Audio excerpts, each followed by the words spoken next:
Hello friends, आज फेरि एउटा सानो भिडियो लिएर चाहिँ तपाईहरुको अगाडि आइसकेको छु। फर्स्टमा चाहिँ स्वागत गर्न चाहन्छु मेरो च्यानल प्रणिता गार्डनमा।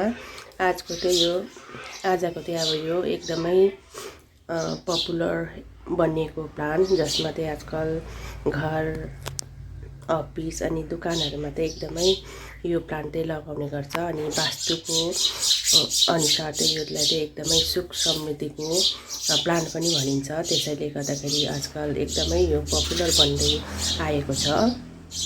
यसको नाम चाहिँ अब लकी ब्याम्बो हो। हेर्नुस्, यो चाहिँ अब एउटा बाँस जस्तै नै एउटा प्लान्ट हो। त्यसैले चाहिँ अब यसलाई लकी बम्बो नाम चाहिँ अब यसको चाहिँ हो। अब यो चाहिँ फर्स्टमा चाहिँ म तपाईहरुले कसरी लाउन सक्नुहुन्छ त्यो चाहिँ फर्स्टमा भन्न चाहन्छु। तपाईहरुले चाहिँ यसलाई चाहिँ अब जसरी मैले यो गमलामा लाग्छु, गमलामा पनि लाउन सकिन्छ। अनि साथै अब यसलाई चाहिँ यसरी जसरी मैले पानीमा हालेको छु यसरी पानीमा पनि यसको ग्रोथ बढ्छ। साथै यो जमिनमा पनि हुने एउटा प्लान्ट हो। यो चाहिँ एउटा इन्डोर प्लान्ट हो। त्यसै कारणले चाहिँ तपाईहरुले यसलाई इन्डोरमा राख्न सक्नुहुन्छ। साथै आजकल त अब यो राख्छ पनि। अनि एउटा चाहिँ वास्तुको अनुसार चाहिँ अब यो प्लान्टलाई चाहिँ एकदमै एउटा बन्डल बनाएर राख्यो भने चाहिँ एकदमै लकी मानेको छ। त्यसैले मार्केटमा पनि हामीले पाउने गर्छौँ कि एउटा बन्डलमा चाहिँ रातो रिबनले बाँधेर चाहिँ एउटा बोतलमा राखिएको हुन्छ। यो चाहिँ एकदमै वास्तुको अनुसार चाहिँ लकी मानेकोले गर्दाखेरि चाहिँ त्यो एकदमै मार्केटमा पाउनुहुन्छ। अनि घरतिर पनि प्रायःको घरतिर चाहिँ लाउने गर्छ पनि। अनि यसलाई चाहिँ अब तपाईहरुले कसरी लाउने त मैले भनि नै सकेँ हैन। यो चाहिँ एउटा लो एकदम केयर यति नगर्नुपर्ने प्लान्ट पनि हो। तर यति नै हो। तपाईहरुले जहाँबाट पनि अब बिजन ल्याउनुहुन्छ, मतलब यो ल्याउनुहुन्छ मार्केटबाट, जब नर्सरीबाट तपाईहरु ल्याउनुहुन्छ त्यति बेला चाहिँ यति चाहिँ ध्यान राख्नुहोस्। यो चाहिँ एकदमै हेल्दी प्लान्ट भयो भने चाहिँ तपाईहरुलाई केयर गर्नु त्यति साह्रो पर्दैन। किनकि हेल्दी प्लान्ट भयो भने अब केयर गर्नु त्यति साह्रो पर्दैन। अब त्यसमाथि तपाईहरुले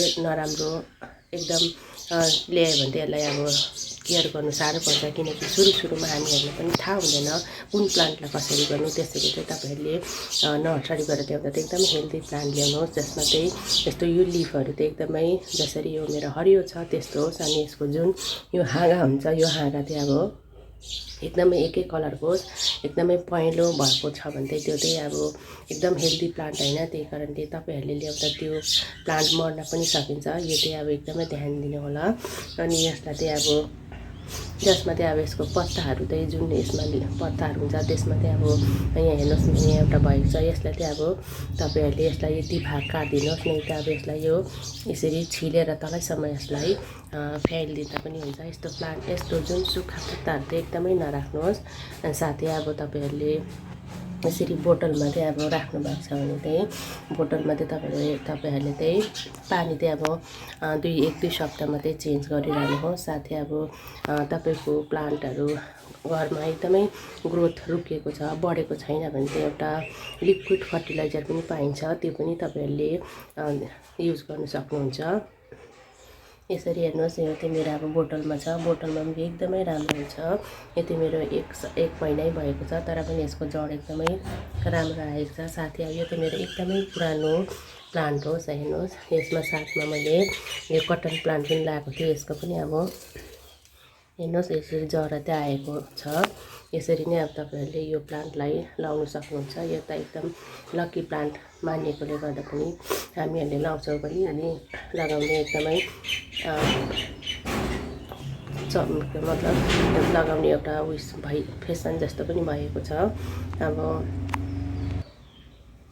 अब यो चाहिँ अब जहाँ चाहिँ हामीले लाउँछौँ त्यहाँ चाहिँ एकदमै जुन नेगेटिभिटी हुन्छ यसले अब आफूतिर खिच्छ भन्ने पनि छ वास्तुको अनुसार चाहिँ। अनि यो चाहिँ अब पूर्व दिशामा लाग्यो भने चाहिँ एकदमै राम्रो मानिएको छ। त्यही कारणले तपाईहरुले पनि यसलाई लाउनुहुन्छ भने विशेष पूर्व दिशातिर नै लाउने गर्नुहोला। यो चाहिँ अब पूर्व दिशा चाहिँ वास्तुको अनुसार शुभ मानेकोले गर्दा चाहिँ यसको दिशा चाहिँ पूर्व हो।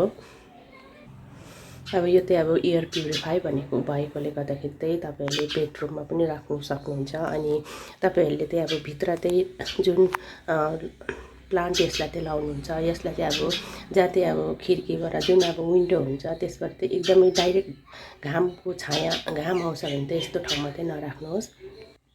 यस्तो ठाउँमा अब राख्नाले गर्दा चाहिँ अब यस्तै मर्न सक्छ। अब जुन प्लान्ट चाहिँ पट या अब बोतलमा लगाएको छ भने चाहिँ यसले चाहिँ अब एकदमै तेज अब एकदमै घाम चाहिँ सर्नु सक्दैन, डाइरेक्ट घाम चाहिँ सर्नु सक्दैन। त्यसै कारणले यसलाई हल्का जहाँ चाहिँ उज्यालो हुन्छ त्यस्तोतिर चाहिँ राख्नुहोस्। अब जुन एउटा कुरा भन्न चाहन्छु, अब जुन चाहिँ अब हामीले जमिनमा लगाएको हुन्छ त्यो प्लान्टहरूले चाहिँ अलिक घाम सर्छ, किनकि अब कुनै पनि प्लान्टहरू जमिनमा र पटमा त अन्तर हुन्छ नै। त्यही कारण चाहिँ तपाईँहरूले इन्डोरमा राख्नुभयो भने चाहिँ यसलाई चाहिँ एकदम हावा चाहिँ आउने अनि हल्का सनलाइट जहाँ चाहिँ पर्छ त्यस्तो ठाउँमा चाहिँ राख्नुहोस्। एकदमै यो प्लान्ट चाहिँ तपाईँहरूको यसरी एकदमै सप्रेर जान्छ। अनि अब प्लान्टहरू त लक्की प्लान्टहरूमा चाहिँ धेरै प्लान्टहरू आउँछ। यो पनि एउटा लक्की प्लान्टहरूमा आउने भएकोले गर्दाखेरि चाहिँ प्रायः घरमा हामीहरूले लाउँछौँ पनि। त्यही कारणले तपाईँहरूले पनि अवश्य यसलाई लगाउनु होला। फ्रेन्ड्स, आजको यो मेरो भिडियो चाहिँ तपाईँहरूलाई के कस्तो लाग्यो, मन पऱ्यो भने लाइक अवश्य गरिदिनु होला। साथै अब जो साथीहरू चाहिँ अहिले पक्कै मेरो भिडियो हेर्नु हुँदैछ, नयाँ साथीहरूले, उहाँहरूले चाहिँ सब्सक्राइब चाहिँ गर्नु चाहिँ नभुल्नु होला। आजलाई चाहिँ यतिमै बिदा लिन चाहे। फेरि अर्को भिडियोमा भेटौँला। तबसम्म बाइ बाइ।